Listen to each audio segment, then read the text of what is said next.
আরে আমার যদি একদিন এভাবে জনসম্মুখে ডিম মারি, সারা জীবন অনেক কষ্ট থাকবে না? থাকবে না। কি আর করার, টিমের রাজনীতি করি আমি? একটা মেয়ে এনসিপি, তারে পর্যন্ত নাউজুবিল্লাহ কি অশ্লীল ভাষা, যেগুলো ইউজ করা যায় না। ওই টাকা পয়সা দিয়া যৌন কাজ যে সমস্ত নারীরা করে, যৌনকর্মী, ওদেরকে যে ভাষায় কথা বলে, এই মেয়েটাকে এইভাবে গালিগালাজ করতেছে। কথাগুলো বলতাম না, বলতেছি এই জন্য যে বস্তা পচা নীতি, এই যে যুব সমাজ আজকে আমেরিকায়, কার কথায় এই যুব সমাজ, এই যুবকগুলো ভিন্ন দলের লোকের উপর পচা ডিম মারতেছে? আপনার কি মনে হয় হাসিনারে খুব মহব্বত করে?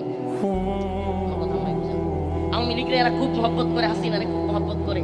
আরে না রে ভাই, লিখে রাখেন এটা মহব্বত নয়, স্বার্থের খেলা।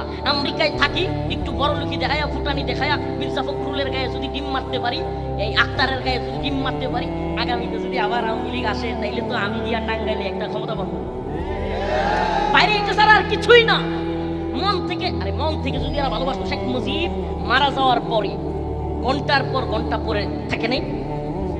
ছিল কি ছিল না? কেউ গেছে?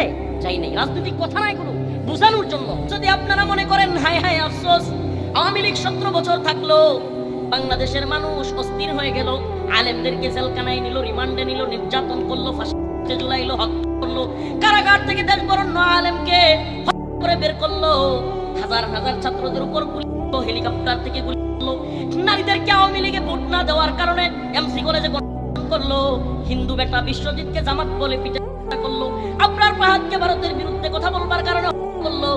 এত কিছু করবার পরে আওয়ামী লীগকে দেশের যুবকেরা মিলে, ছাত্ররা মিলে বিতাড়িত করলো। আবার আসলো ডক্টর মোহাম্মদ ইউনূস।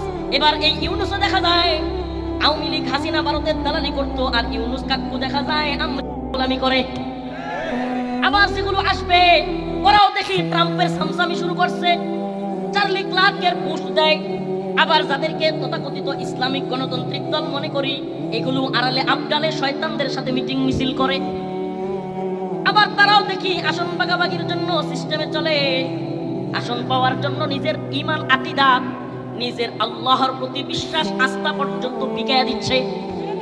পরিস্থিতি যখন এই পর্যায়ে, তখন সাধারণ যুবকদের অন্তরের মধ্যে, আমাদের জেনারেল শিক্ষিত কিংবা মাদ্রাসা পড়ুয়া কিংবা যে বয়সেরই হোক, যুব সমাজের মধ্যে এক ধরনের অস্থিরতা। আয় হাই, পরিবর্তন কবে হবে? পরিবর্তন কবে আসবে? 2000 মানুষ জীবন দিয়া মনে করেছিলাম পরিবর্তন হবে, সংস্কার হবে, গোড়ার টিম কিছুই হয় নাই। এখন আবার পাবলিক চিন্তা ভাবনা করতেছে কি করা যায়, কি করা যায়।